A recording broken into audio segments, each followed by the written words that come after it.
Imagine the implications of a weapon with no visible trace, a weapon that could knock out tanks, ships, and planes as fast as the speed of light. The same technology with modifications could disorient and even tranquilize military personnel, rendering them virtually helpless in the battle zone. These are the new weapons of war we will examine in this series. For the past 40 years, the world has been riveted by the threat of nuclear war, and more recently by the prospect of space defenses using lasers and other modern technologies. But while both sides at the Geneva summit will be focusing on these matters, progress is being made in even newer weapons that could render any arms agreement relatively useless. Lightning is the most dramatic form of energy to be found in nature. Scientists have succeeded in creating limited types of artificial lightning, and some think that these could be the forerunners of a new type of directed energy weapon, part of a family of weapons which operate within the radio frequency segment of the electromagnetic spectrum, and are thus referred to as radio frequency weapons. Dr. James Frazier has researched electromagnetic effects for the Air Force for over 10 years, and he, like a small but growing number of weapons experts, feels that radio frequency, or RF weapons, could be the wild card in the ongoing arms race. You could have tremendous amounts of radiative power. And what you did with that power then is a matter of engineering design and what your goal is. Robert Bass, a physicist and PhD in mathematics, is working on U.S. weapons research.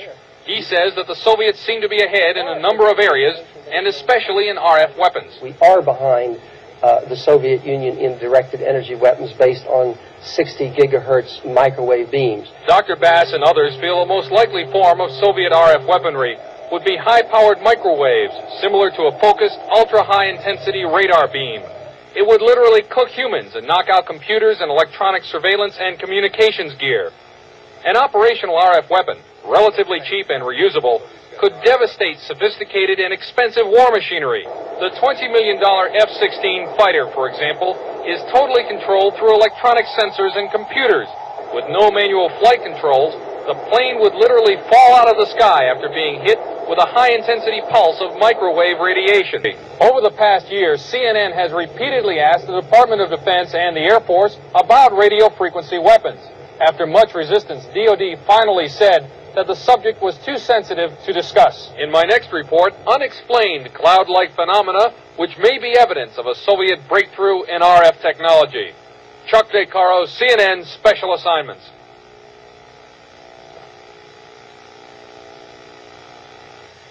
Hello everyone, welcome to Global Government News. Today is Friday, February 24th, 2012, and I'm Darko. My website is ggnonline.com, and on YouTube it's ddarko2012, and my new channel is ddarko2013. If you'd like to subscribe to that, ddarko2012 may not be posting new videos or uploads in the near future, so you might want to subscribe. Okay, so you just saw some, just a quick highlight on directed energy weapons. That's from the CNN. Little feature video.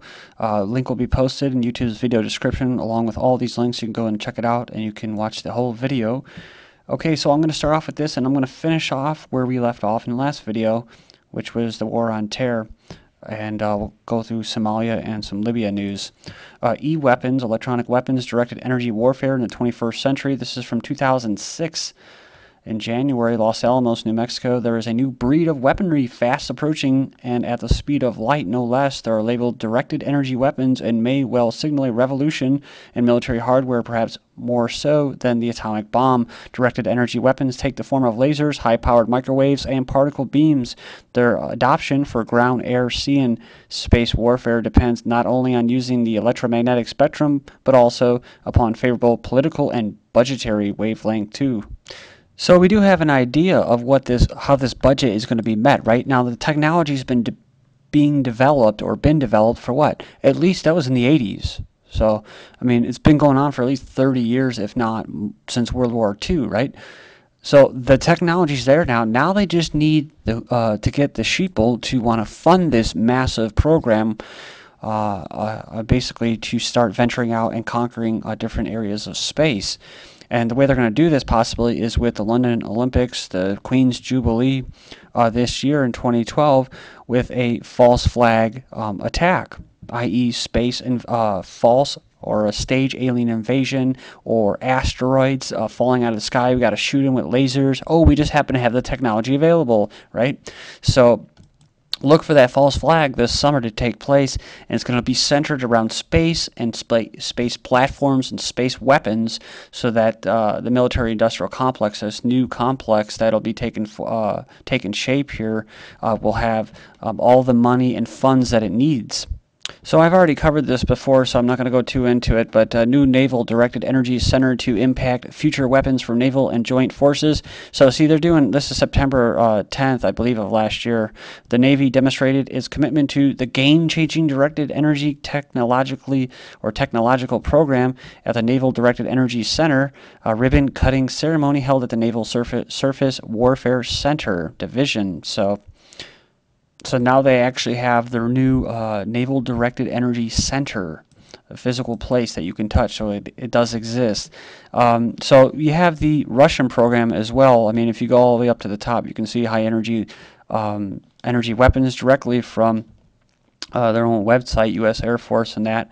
But when you go down, you can actually see what? You can see the Russians have their own as well, and they've tested it out, and it has shot drones out of the sky. And then they have all these types of different machines there and trucks, which is interesting because I came across this article after seeing this article. A terror bomb detonated in space could cripple Britain's electronic networks and jeopardize national security. That's right. So key military installations would be hit and wreaking havoc. So, of course, it's all fear-based. Britain at risk from GoldenEye electromagnetic pulse attack from space. Says here, and look at this little apparatus right here, the Russian mobile nuclear missile. So it's a Russian nuclear missile. So the big joke is, of course, is nuclear and atomic power, right? Because this is the future, is tapping into the magnetic field for energy sources, for using lasers. So, you know, the whole nuclear thing is kind of a joke. That's why, you know what I mean? With the whole thing with Iran, it's a joke. They don't even have the technology to fight back against this stuff. But Britain's critical national infrastructure could be crippled in a high-altitude space attack by a rogue state or terrorist. Now, there's really only a couple countries that they're talking about, and that is, of course, Russia, right? But I think, you know, honestly, it's hard for me to believe that there's countries and families in charge of these countries, and that they're ultimately separate. I think they don't agree on everything, but I think for the most part, these small number of families ultimately have the same plan, which is global government.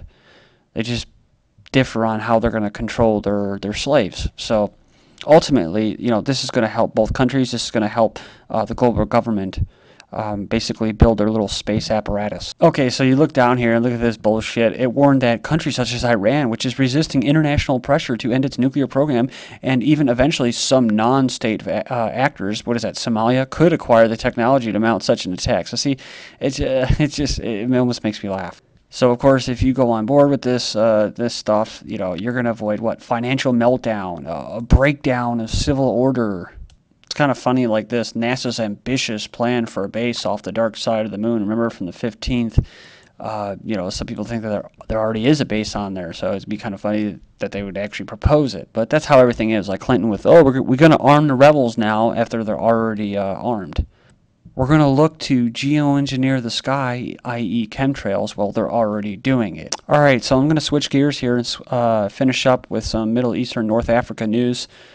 So, U.S. troops now in 4 African countries to fight LRA. That's right, U.S. troops helping to fight against a brutal rebel group called the Lord's Resistance Army are now deployed in 4 Central African countries. Top U.S. Special Operations Commander for Africa said on Wednesday. Remember last year in October they sent troops there near Uganda.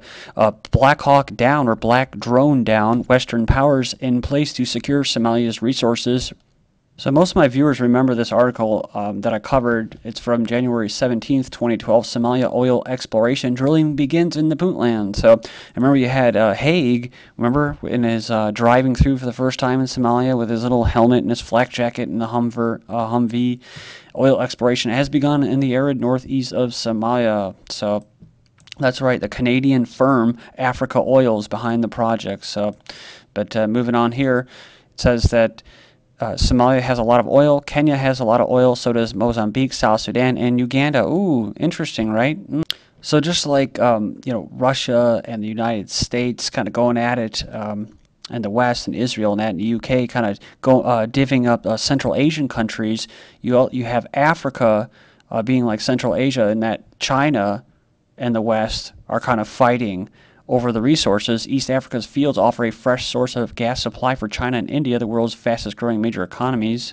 So Chevron is planning to invest $250 billion in East Africa exploration and development, and then Cove Energy is into natural gas, which recently got a buyout offer from Royal Dutch Shell. So remember Black Hawk Down, basically what happened 20 years ago at the Battle of Mogadishu at the head of President Clinton.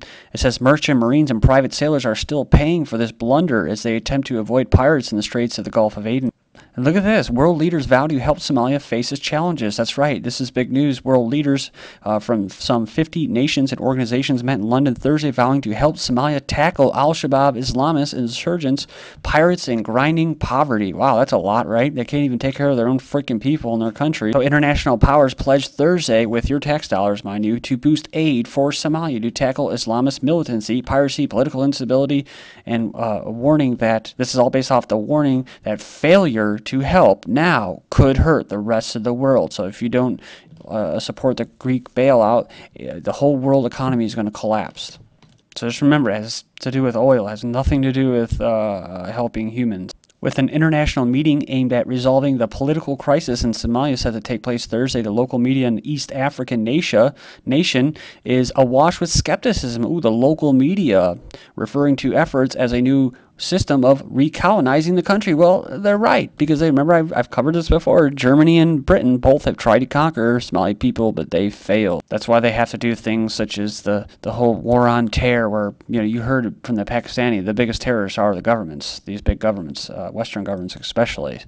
In the name of the piracy, in the name of what? The economy or trade. Remember, I just covered the article of a former head of the European Central Bank, or the European Union Central Bank, that